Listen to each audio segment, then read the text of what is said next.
Here's another project that I'm in the process of redoing. This was made about 2000, summer of 2000 as a matter of fact. This was a Peebles, P-E-E-B-L-E-S, 3-tube regenerative receiver that was created from the pages of the Crystal Set Society. Here it is.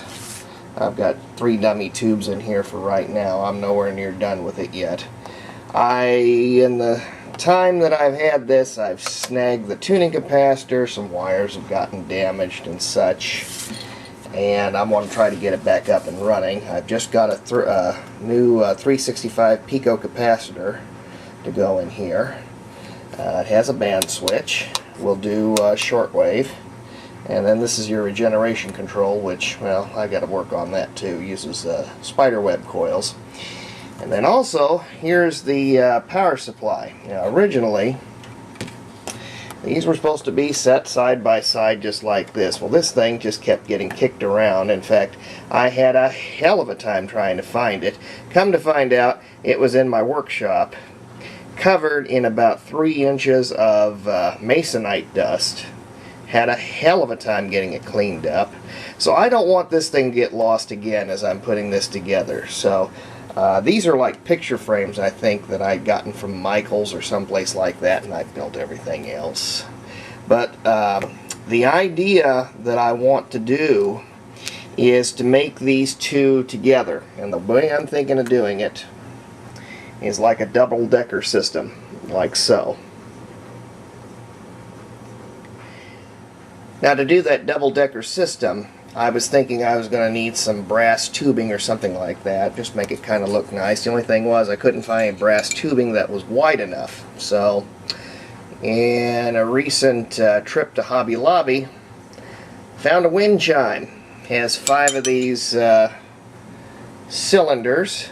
They're a gunmetal color. They'll look real nice with this. The only thing is we've got this little hole that well, we don't need that.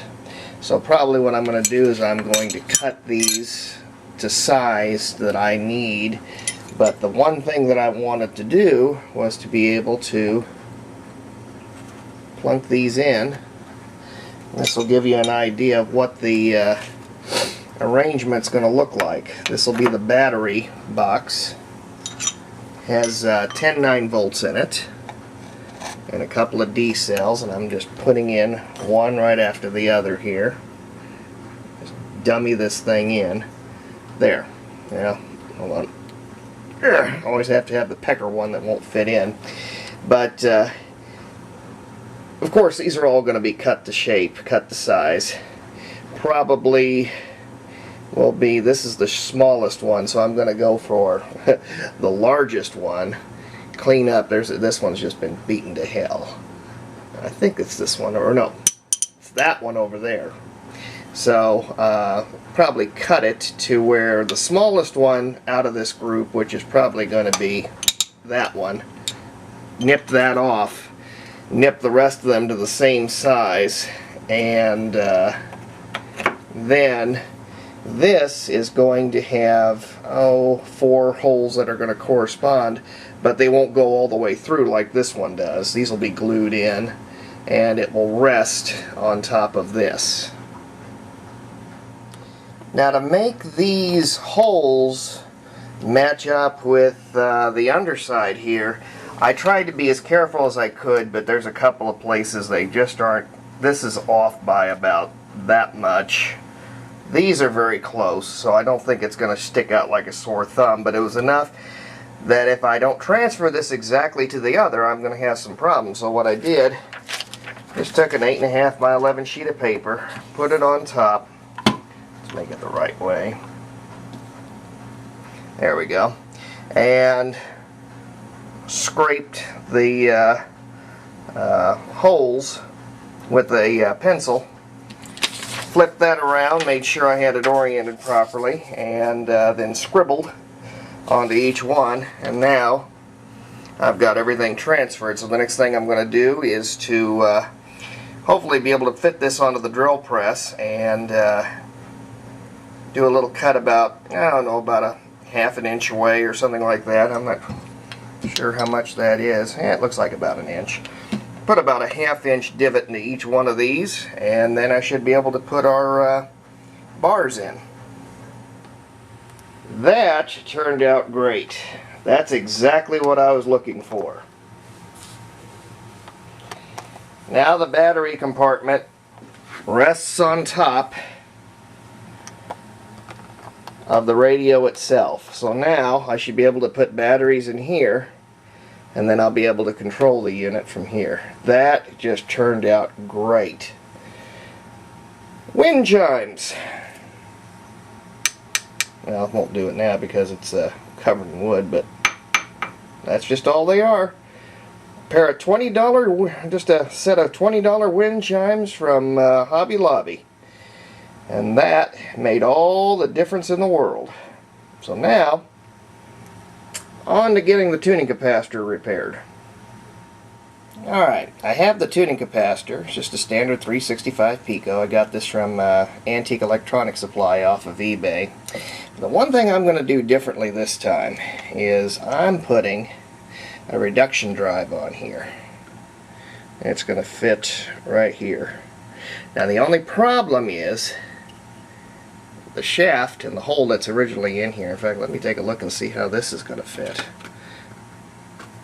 Well, that'll fit just fine. It's just the reduction drive won't. So I'm going to need to enlarge this hole and then see how this is going to fit, and then figure out how everything else is going to fit. Alright. Vernier dial is in place, and I went ahead and sawed off the remainder of that set screw that was in here and put a notch in it, so now it looks nice and professional. One thing I still got to do is find a decent knob for this. I'm probably going to use like a little bat handle knob if I could find it. That would be great. In doing this, I have a trade-off that I've discovered. Because this is mounted flush, I can't put any screws behind it. So for now, while the dial is in place, the tuning capacitor is loose. So I've got to find another way to mount it. Fortunately, all the holes here are threaded. They've already had threads cut into them, so it's going to either be a way of making a bracket, maybe making a wooden shim in there to hold it in place, which I don't think would be very good. I think a better mechanical connection would be in order. But that's to come a little bit later. For now, though, the major improvements that I wanted to do on this radio are, for the most part, complete. Now it's just a matter of getting things rewired again. Oh, and the other thing I'm going to do, the battery box is going to have a piece of circuit board that's going to hold all those 9 volts together. And then it will go back here. And from there, all of the distribution will happen amongst here. So, slowly but surely, we're making progress. Now on to the chassis repair. The first thing I'm going to do is repair the Tickler spiderweb coil assembly. The way it's designed is these two coils, if you can see behind here, are stationary. Theirs to remain fixed. The outer coil, which actually has a little handle on it, which I've added here. This is from a battery, believe it or not. It's a battery terminal. Moves back and forth and couples the signal.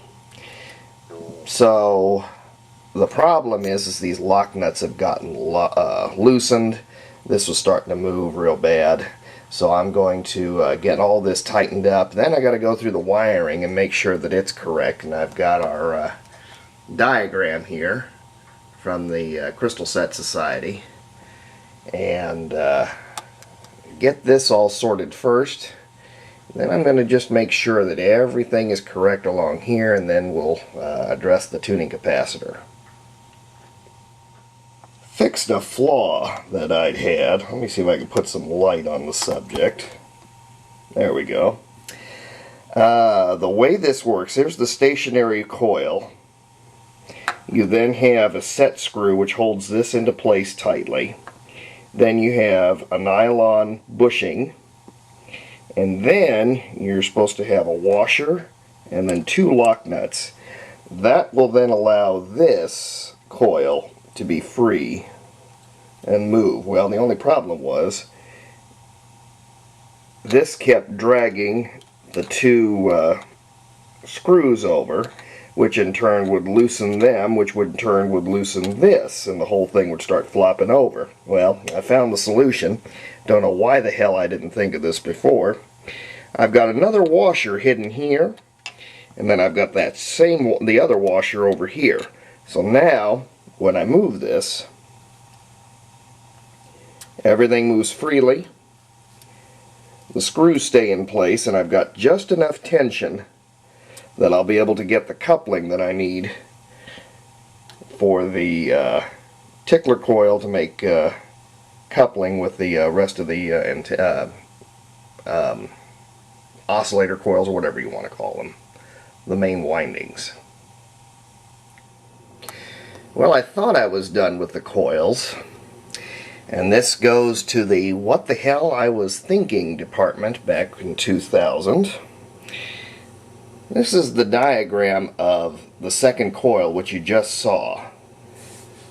The winding starts here, and then it's tapped along these lines. Well, I've done that. There was a wire soldered here, wire soldered here, wire soldered here, nothing else in here. Now why in hell I didn't bother putting these taps on beats me. Sloppily done. This is going to be redone as well, so I've tightened up the taps the way they should be. I will attach better wires, better mechanical connection, check through this coil, make sure that it's alright, and then reattach everything. Slowly but surely. Looks like I may be just doing a rebuild of this thing. Alright, the switch and the coil assembly have been wired properly, and I couldn't find my clear nail polish to dope these, just to insulate them, so I used some red from my wife. She'll know about this after this video. I wanted to make sure I was hitting this properly, so this is insulated. Now it's just a matter of putting this back to this, and the coil assembly for the most part should be complete. Another thing I did, if you remember earlier, there was a wire coming out of this coil here that was tack soldered to a wire, just kind of hanging out in space, and then was supposed to go over to the tuning capacitor. Well, I took this lug out because it was supposed to go to here. This can just go directly to the tuning capacitor. I have no idea why I was thinking just put a lug over here and then attach it. It makes it easier just to put it directly, so I had an extra lug.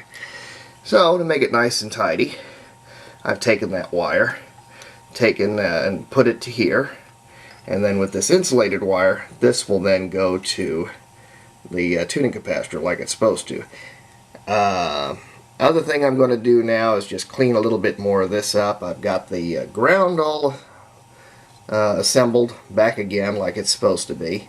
Still got some wires hanging out of here, but that's normal. And I'm just going to go over the circuit, make sure everything's where it's supposed to be.